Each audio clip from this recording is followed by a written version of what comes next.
Hello, thank you for joining us on Nationwide. I'm Ruth Aguela.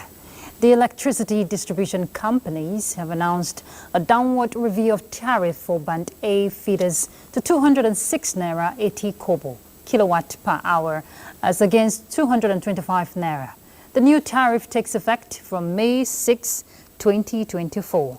Meanwhile, tariff for Bands C, D, B, C, D, and E remains unchanged. The Nigerian Electricity Regulatory Commission had directed the distribution companies to reduce the tariff of their Band A feeders in view of the current reduction in foreign exchange, which was one of the components considered before the tariff increase in April. The tariff for Band A customers, which was earlier increased from 68 Naira due to rise in inflation, exchange rate and increase in price of gas, is to enable distribution companies recover sufficient revenue and incentive investment in the sector. In other news, strengthening the criminal justice system in Nigeria, guests on NTA's Good Morning Nigeria believe is a panacea for reducing the demand component of small arms and light weapons. Well, they also suggested the fortification of armories to mitigate vulnerability to criminals. Lydia Sampson tells us more. The deployment of soft power, collaboration and technology for tracking and retrieving weapons in the hands of non-state actors, guests on Good Morning Nigeria say, is critical. These, the guests say, will help in documentation and creating a database for weapons in country. But I believe more of advocacy and more of a synergy within the services. While some are recovering these arms, what is being done to it? Does it return back again to this same illegal market? And here on the plateau, you have a lot of issues of land grabbing, driving indigenous communities away from their lands and taking them over. And so struggle for power involves even acquiring illicit weapons for the opponents and for their supporters. Putting the right blocks in place by deepening and sustaining partnership with citizens, civil societies, traditional leaders, and amongst security agencies, they say can fast-track bridging the gap of demand and supply. Illegal weapon handling by unauthorized persons is a lack of trust. There's a lot of mistrust. First of all, we have a national transformation plan.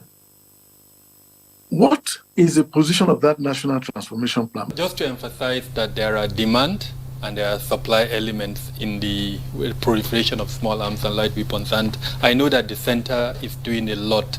Once the president assents to the bill and it becomes a commission, we're hoping that it would expand. The guests are also emphatic that stringent monitoring of the land and sea borders must be intensified to mitigate free flow of small arms and light weapons. In Abuja, Lydia Sampson, NTA News.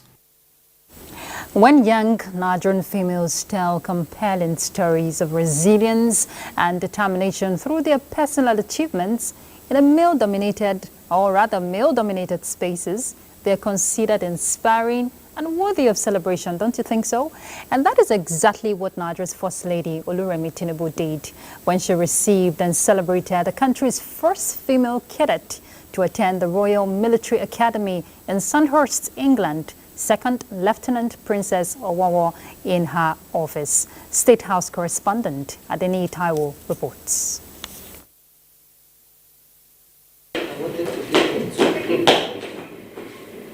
Meet Second Lieutenant Princess Owawa, a 23-year-old graduate of the Nigerian Defense Academy, who just made history as the first female cadet in the country to attend the Royal Military Academy in Sandhurst, England. She is the toast of a proud nation after she recorded another feat as the first female Nigerian to be commissioned from the Royal Military Academy and earned the prestigious Sandhurst Medal for her extraordinary achievement on completion of her training. Commandant of the NTA, Kaduna, Major General John Ochai, who led her to the office of the First Lady, Oluremi Tinubu, described the celebrant as a unique cadet who surpassed many records at the academy to secure admission at the RMA in Sandhurst, England. Where she competed with males from other countries, like I mentioned earlier, United States, Canada, Australia, Pakistan, India. In that academy, gender is not given preference for anything. If you fail at any point, you'll be dropped. And all excelled and came out as one of the best. For making the nation proud and opening the door for other women to dream, the celebrant got a standing ovation from Nigeria's First Lady. You've definitely become a reference point in the army. We can't, and I want to thank the Nigerian army for giving you that opportunity, for knowing that this is your time. You know, you've opened doors for other women so that they can look at them and say, okay, you know, even if they don't measure up, let's give her a trial. Know that other young ladies, we want also be part, and we'll have more of them. And born on December 21, 2000 in Imo State, Second Lieutenant Princess Owowo started her primary education at Army Demonstration School, Ojo, Lagos, in 2003 and gained admission into the NDA Kaduna as a member of the 70 regular course to study biological sciences. She says her focus is now on the intelligence community, where she is poised to serve her fatherland. As you can see, I'm now in the intelligence corps. I'll go through my courses, subsequent courses, and try my best to deliver what I can. On the request of Nigeria's First Lady, she is expected to participate as a panelist at a program being organized to honor Nigerian youths at the first year anniversary of the current administration on the 26th of this month. In the State House, Adeni Itaiwo, NTA News. Moments like this make me feel proud to be a Nigerian. Effective collaboration by residents of a community have been described as the surest way of decimating the common enemy. These were the words of security experts in Kaduna who are advocating community involvement in the fight against insecurity for the realization of sustainable peace, especially in flashpoint areas. Mohammed Umar Ajingi reports. The rate at which crimes are committed in some parts of the country is raising concerns over the safety of Nigerians. This disturbing situation resulted in the call for patriotic citizens to contribute their quota in ensuring Nigeria remains safe for all. Before, when a stranger comes into an area, is quickly identified, unlike now. The community has a responsibility of providing credible and timely information and intelligence. By the time you report that A and B is planning to kidnap C, the people are told it is Mr. J that comes and report you, and they go after him. Kaduna State, for instance, has had its fair share of insecurity. The recent abduction of over 200 students in Kuriga, in Chuku local government area of the state, has further injected fears in the minds of parents and stakeholders. The society should be the watchdog of its own self. Quite a number of people have information that are credible, but they are afraid to say it because they don't know what will come next. Key players are of the view that the fight against insecurity is a collective responsibility that can only be won through community involvement. They say everybody should rise up, like the saying goes, if you see something, say something. In Kaduna, I am Muhammad Marajingi, NTA News. Indeed, Mohammed, and let's quickly join him live. He's standing by at Ungwar Shanu in Kaduna State. Mohammed, you just captured it. When you see something, you say something. Now, tell us more on the advocacy of encouraging community policing, especially when we look at intelligence gathering as a starting point. Yeah, exactly, Ruth. If you see something, say something. Stakeholders in Kaduna State had been advocating for community policing, at least for the members of the community who usually are the direct victim, to be involved in sharing credible information to aid the security agencies to combat this security challenges that has lingered there for a while now. You will agree with me that intelligence report, credible intelligence report for that matter, is key to combating any form of security challenges. Kaduna State is one of the states that had this terrible experience of one issue of security incidences or the other, particularly banditry. We have 23 local government areas across the state, and out of these 23, about 6 of these local government areas are on the limelight. They are one of the worst hit in terms of this issue of insecurity, particularly Benin, Giwa, and Kejuru. And largely the community members usually have an information before some of these incidences happen. But unfortunately, they are not quite trained for them to be able to provide this credible information to the security agencies who have been at the forefront to act promptly. And that has been the issue.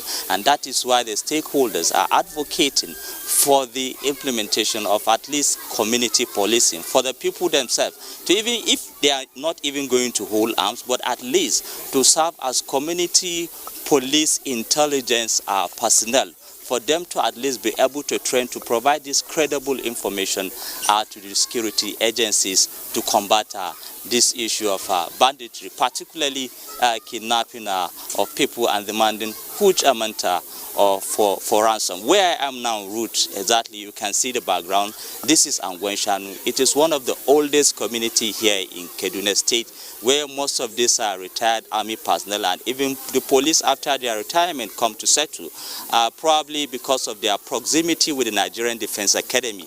Behind me there is the NTA. So you can imagine most of the people here are retired personnel who have this military training background.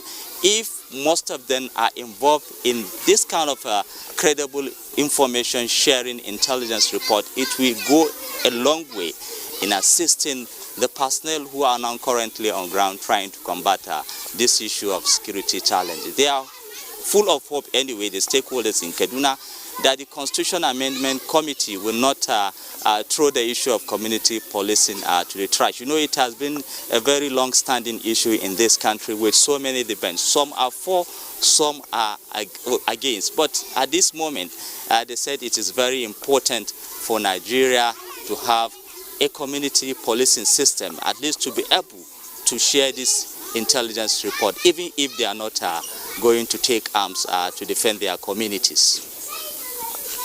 Coming there, I'm sure what you're also saying is the state policing, which has been on debate. You have to start from the state before you trickle it down to community policing. But very quickly, before I let you go, what's the synergy like? You have visited communities and you've been following developments when issues of insecurity arise. What's the synergy like a community, people from different communities having with the security agencies? Is there a sense of cooperation? Well, like you said, Ruth, the community people, the people in the villages are the direct victims. Usually when this thing happens, they are the victims, because from here to Benin, like I told you, is one of the local government that is worth it. It's about 3 hours journey. Likewise, from here to Sangai, it's almost 4 hours. And on your way to this local government area, you can see the ungoverned space. You can see the landmass. Kaduna is very big, and I believe such with other states across this country. And that is why the experts are saying at this point in time, we need this state police, yes, state police, of course, community police at least, to help with this intelligence report. Because even the bandit, we've covered some of these incidences of attack of innocent villagers. And they told us, Ruth, that most of these bandits also relied on information from people they call informants in the community before they carry out their activity. So you see the reason why the security agencies of this country also need such kind of information to act promptly. All right, Mohammed, you just captured it all. We'll definitely keep our eyes as developments unfold. Security is everybody's business. Mohammed, keep up with the good work. Well done. And stay safe. Thank you very much. Thank you. All right, let's turn to the judiciary. One of the upshots of the National Summit of Justice 2024 is premium on training and retraining of judicial officers, thereby equipping them for the task of adjudication on both civil and criminal cases. It is in the light of this that the National Judicial Institute organized an induction course for the new judicial officers in Abuja. Dele Atumbi reports. These are the new set of professionals who used to be members of the bar, but now on the bench as judicial officers following their recent appointments. As judicial officers of the Superior Court, they are saddled with the responsibilities of addressing injustice, protecting the rule of law, promoting equality before the law, as well as protecting the fundamental rights of the people. One of the expectations of the National Judicial Council from these new judicial officers is expeditious dispensation of justice. The NJC equally expects them to always be on the side of justice through fair adjudication of matters before them with their integrity intact. As judicial officers, they are to be firm and be open-minded and lead their courtrooms by good example. In the eye of members of the public, they are the last hope of the common man. You must resist any influences that attempt to compromise your integrity and impartiality. Be humble in recognizing the limits of your knowledge. Be firm, decisive, and open-minded.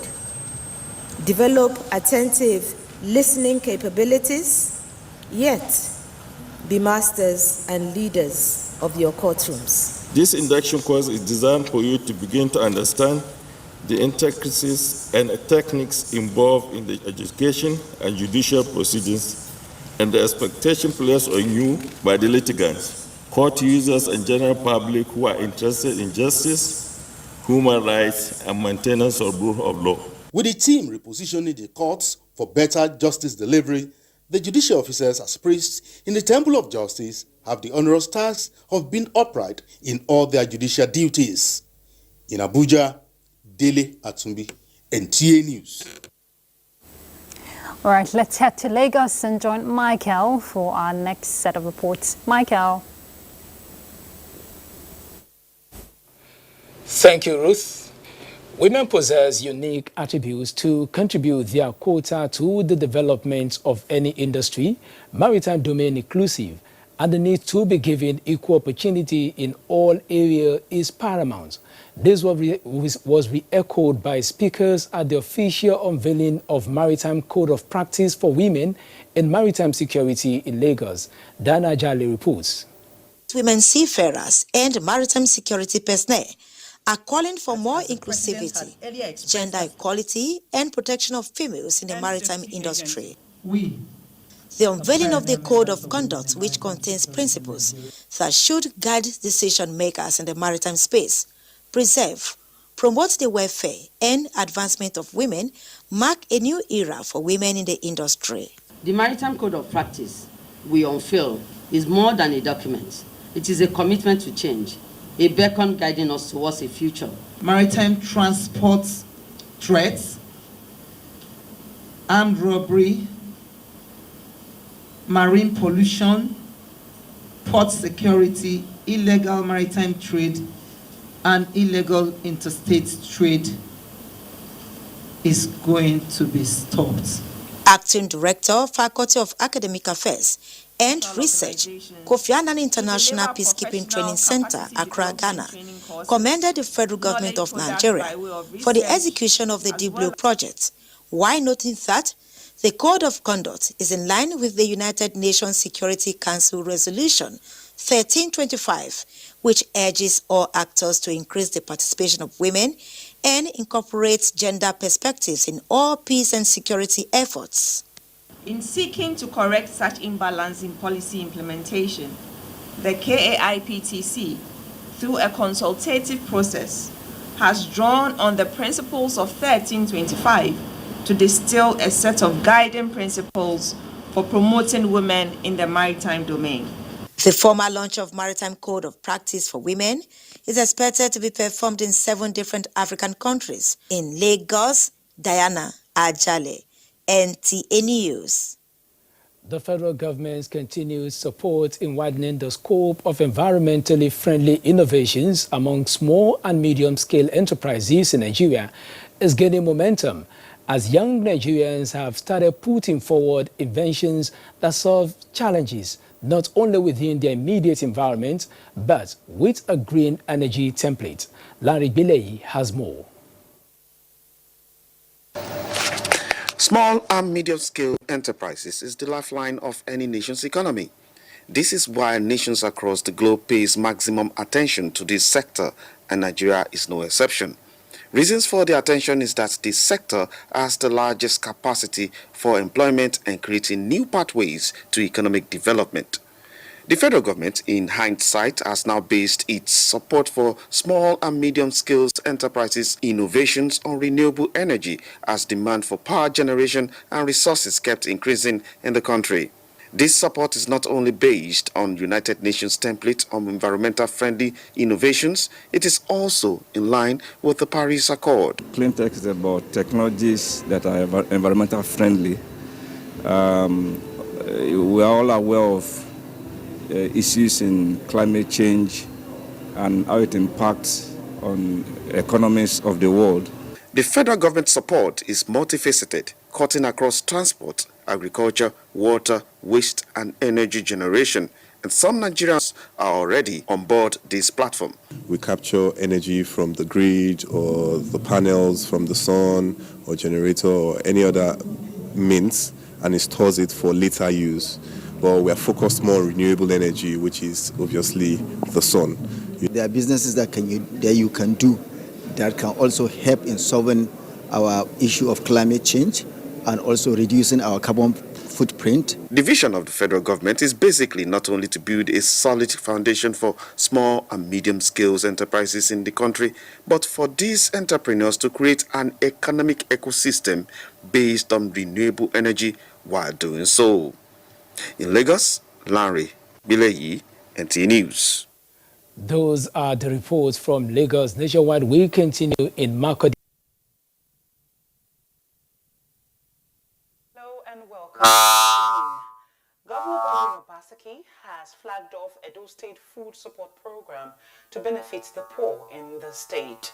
The governor said the program is of God, devoid of any political coloration. Good luck, Enani reports.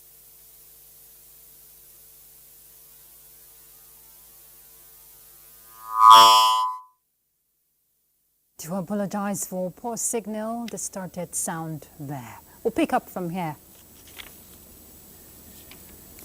Nigeria has convened a national dialogue on pandemic fund application. Coordinating Minister of Health and Social Welfare, Professor Mohammed Ali Pate, said this as part of efforts to strengthen its ability to prevent, prepare for, and respond to disease outbreaks that could lead to pandemics. Let's hear from Uche Ugochukwu. With Nigeria, like many nations globally, grappling with the socio-economic effects of the COVID-19 pandemic, ensuring that allocated funds are used efficiently and effectively has become paramount. The gathering here is with a shared commitment to foster transparency, collaboration, strategize, and ensure Nigeria's application for the $25 million pandemic fund is effectively used in addressing national needs. It will be channeled into 3 thematic areas of human health, animal health, and environment. This dialogue serves as a platform for a meaningful exchange to refine strategies so that our national priorities will be clearly defined. And so in the context of the pandemic fund, we thought that the application that Nigeria put forth should truly reflect that intersectorality that is necessary to safeguard our nation's health security and that strengthen national systems. United in their quest for transparency and accountability, implementing partners express commitment to address challenges and ensure resources are utilized to safeguard public health and mitigate the impact of future health emergencies. This dialogue will open us up to more and more of those opportunities to see where are the loopholes and what we need to do. Really looking forward to understanding the priorities of Nigeria. and how Gavi can directly support. As we think of the pandemic fund application itself, it's also an opportunity to think about the fuller program for health security in the country. Funding is important, and we want to work together to support NCDC to be the driver of these efforts. At the end of the dialogue, Nigeria is expected to submit its application before May 17, 2024, which is the deadline. Uche Ugochukwu, NTA News. The federal government says it is aware of false alarms being raised in some quarters, alleging discussions between the federal government of Nigeria and some foreign countries on the sitting of foreign military bases in the country. The statement says it urges the public to totally disregard this falsehood, as the federal government is not in any such discussion with any foreign country, and adding that they have neither received nor considered any proposal from any country on the establishment of any foreign military bases in the country. The Nigerian government already enjoys foreign cooperation in tackling ongoing security challenges, and the President of the Federal Republic of Nigeria remains committed to deepening these partnerships with the goal of achieving the national security objectives of the Renewed Hope Agenda. The statement is attributed to the Minister of Information and National Orientation, Mohammed Idris.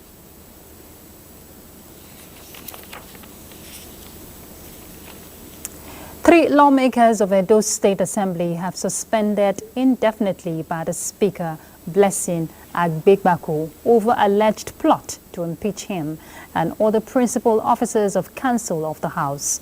The Speaker made the pronouncement during this Monday's plenary. House of Assembly correspondent Obehi Otobe reports. The three suspended PDP lawmakers are members representing Akoko Edo, Donald Okugbe, member representing Orion South, Bright Iyamu, and their counterpart representing Asa North East 1, Ade Isibo. At the resumption of plenary, the Speaker, Blessing Agbegbako, alleged that the three suspended lawmakers were being influenced by external forces with the sole aim of causing chaos and disunity in the House. On the 30th of April, some members of this House plan to change leadership of this House without policy, but to God in glory, they were exposed, and you know the meaning and consequence of that failure. By this act of trying to create satanic disorder in Edo State Assembly, by this move, these two members are ever suspended from this House Assembly indefinitely. The Speaker's pronouncement resulted in a rowdy session, with the three suspended lawmakers vehemently opposing the Speaker's decision. By the rules of this House, you have no power to unilaterally suspend the member.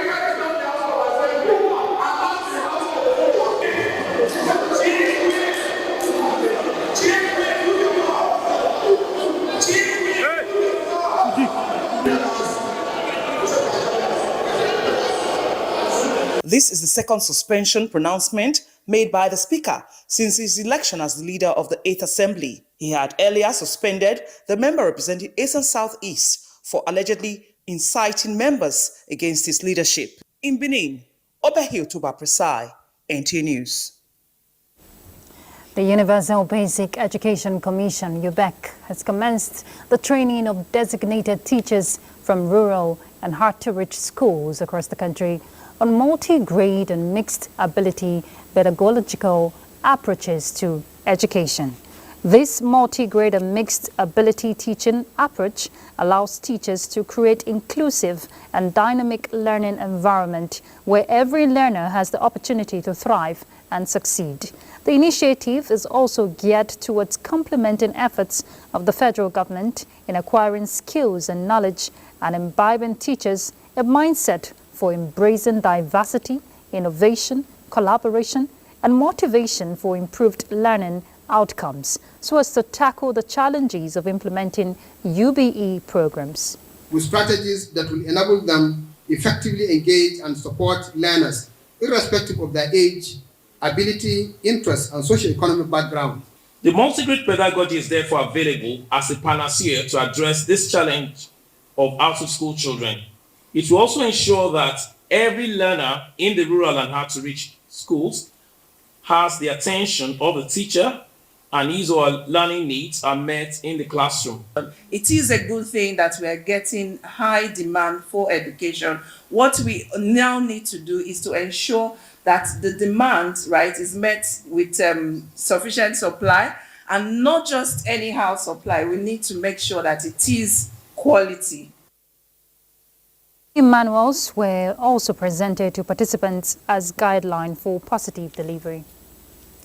Let's talk health. Neglected tropical diseases is a silent yet deadly threat facing communities across Nigeria, with millions at risk of the diseases. Osun State is said to be on the list of states facing this risk of diseases. Kayode Oladosu in this report looks at efforts to combat the NTDs in the state. As analyzed by World Health Organization, neglected tropical diseases, NTDs, are a diverse group of conditions caused by varieties of pathogens associated with devastating health, social, and economic consequences. The disease occur mostly in settings among poor rural and some disadvantaged urban populations. In some local government areas in Osun State, 4 variants of the disease which are common includes river blindness, intestinal worms, elephantiasis, and schistosomiasis. For years now, the state government has embarked on different measures to fully monitor, control, and fight any outbreak of the disease. We are conducting yearly treatment, mass admission of medicine, yearly for our people. And our strategies, we have 3 strategies. One is chemotherapy. That is what we are doing, mass admission of medicine. The second one is morbidity management and disability prevention. So these people that are already infected with diseases are being managed. Over 200 people with LF has been managed successfully in the state. The mandate of the state government is to eradicate neglected tropical diseases by year 2030, with a call on the affected areas associated with any of the diseases to prioritize constant environmental sanitation. In Osogbo, Kayode Oladosu, NTA News.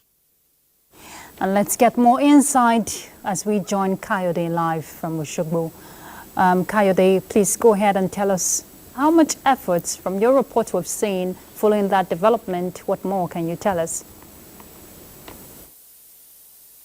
Thank you, Ruth. Let me quickly establish some facts here that the public needs to know about neglected tropical diseases, NTDs. They are a group of 20 illnesses as established by World Health Organization.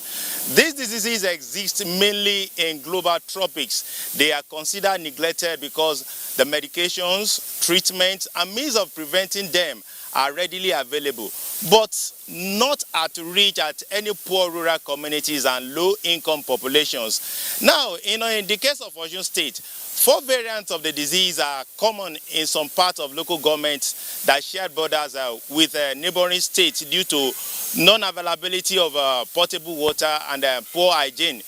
These 4 variants, as highlighted in the background report, are lymphatic filariasis, known as elephantiasis, intestinal worms, river blindness, and then schistosomiasis, which is paramount in the affected communities of those local governments as a result of poor water supply. However, the state government has commenced an laudable action by providing potable water through sinking of boreholes and in the affected areas. Likewise, drugs were administered to patients diagnosed from any act of schistosomiasis with the help of different NGOs and health stakeholders. The case of other diseases that required surgeries were done free of charge. In the course of this report, I had interaction with one of the state officers at the Ministry of Health, where I was told that the state has NTD's officers at the local government levels who keep the ministry informed and document any outbreak of NTDs in their area. The officers have found that since the state has been placed on the watch list of state with NTDs, the state government, in conjunction with the Federal Ministry of Health, had been providing drugs and other medical support to handle NTDs in those affected communities. And they have been seeing results with the hope that the disease will be eliminated from the state by the year 2030, as it was in the roadmap of WHO. All right, Kayode, thank you. This is a very crucial issue because Nigeria is ranked, to have about 25% of neglected tropical diseases we don't talk about in Africa, and millions of people are at risk. Thank you for that update. We'll keep following developments as they unfold. You are welcome, Ruth. All right, we have to go to MAKUD now. Let's join Fatima for some reports from her end. Fatima.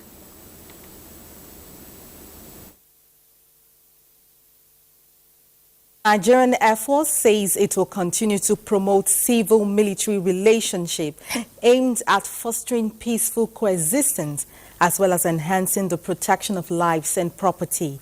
The Chief of Air Staff, Air Marshal Hassan Bala Abubakar, made this known when he visited Governor Hyacinth Alia at the Government House, MAKUD. Elias Itiab reports.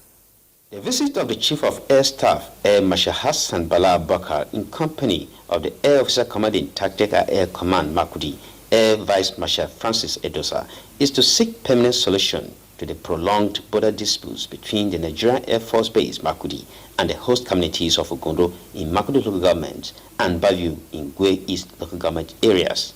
According to the Nigerian Air Force, a total of 4,486 hectares of land were donated for the facility in 1977, out of which 1,537 hectares are being disputed between the host communities of Ogondo and Bayou. Air Marshal Hassan Abubakar, who underscored the importance of harmonious relationship between the state and the Nigerian armed forces in general, said the timely resolution of the dispute will be pivotal in sustaining peace and development of not just the state, but the nation in general. Some of the lands that were encroached into earlier, and we felt the community could still be safe despite encroaching, we fenced it off and we let them stay.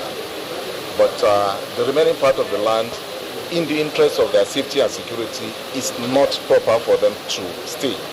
Governor Hyacinth Alia noted that Benin State needs the presence of federal government security agencies to build confidence for development and growth, and will not spare any efforts in ensuring a cordial relationship between communities and national agencies. We'll try to make some conversations in a way that my local community is also not that aggrieved, more so that it deals with their own security. In MAKUD, Elias Itiaf, NTA News. On infrastructural development in Taraba State, succor would soon come the way of the people of Kerim Lamido, following the pledge of Governor Agbo Kefas to construct the Jalingo-Kerim Road. The governor made the pledge in the Jen community of Kerim Lamido local government area of Taraba State at the inauguration of Civil-Military Cooperation Project of the Nigerian Army.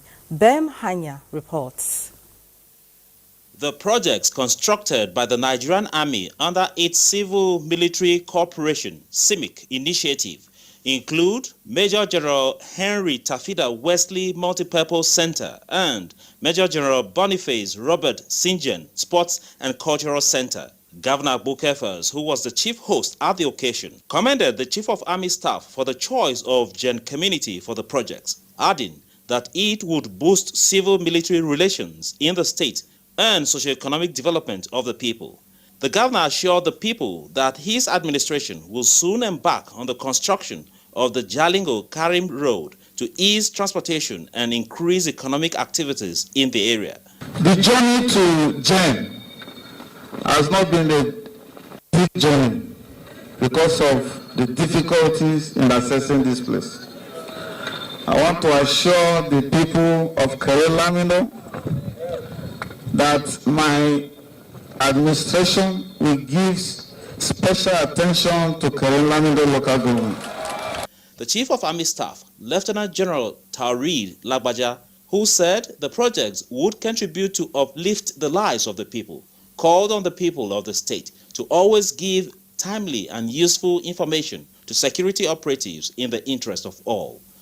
The Nigerian Army will continue to support the government and the people to achieve the desired environment for economic prosperity and national security.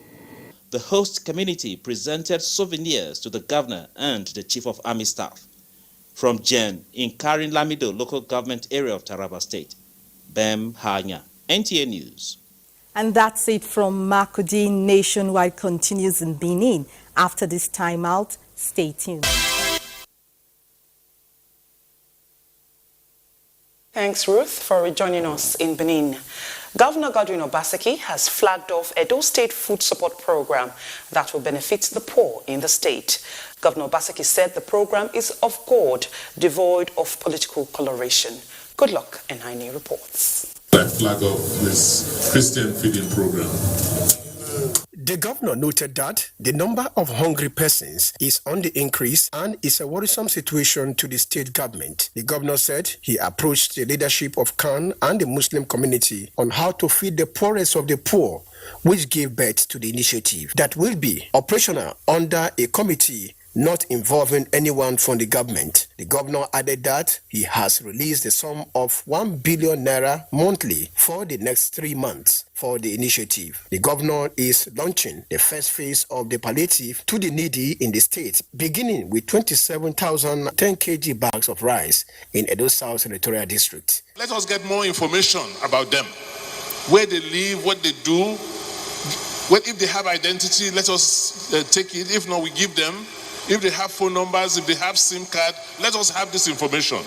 Let me now go back to government and now let's see how we can help these people with jobs, with livelihoods. The chairman planning committee, Edo State Food Support Program, and chairman Christian Association of Nigeria, CAN, Edo State Chapter, Apostle Irukbono Omoike, thanked the governor for the gesture. The governor, accompanied by his wife Betsy and some members of the State Executive Council, undertook a guided tour of the items stored in a warehouse, flag off of the consignments for distribution, with 15,000 and 18,000 10 kg bags of rice in Edo Central and Edo North will be coming in later dates. In Benin, good luck in NINE, NTA News. And that's it from Benin. Nationwide continues with Ruth in Abuja. Thank you, Obehi. And for us here, we'll just bring you sports update.